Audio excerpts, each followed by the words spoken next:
amb entitats que se dediquen a lo social. Per exemple, han signat un conveni amb la Fundació Respiralia. Tenim un vídeo i m'agradaria que el véssim. Vale, vamos a verlo. Bé, estava per dir-vos que en el 2014 fa 25 anys que l'associació existeix. Se va constituir en el mes d'abril i jo vaig entrar el mes de setembre i des de llavors estic en marxa. L'escreening neonatal, la prova d'estaló ha donat que un infant tant el podien diagnosticar en els 4, com en el meu, com en els 16, que n'hi ha hagut d'altres, i ara se detecten en el cap del mes. Hombre, un infant ben cuidat des del primer mes, és que no té punt de comparació. Normalment, cada any en neixen 2, 1, 3, entre 1 i 3, per dir-ho exacte, per la quantitat de persones que hi ha.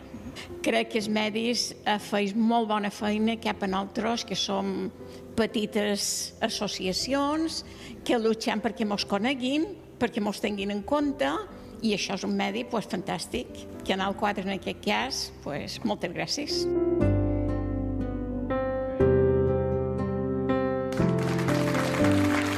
Una salutació des d'aquí de la Fundació contra la Fibrosi Quística.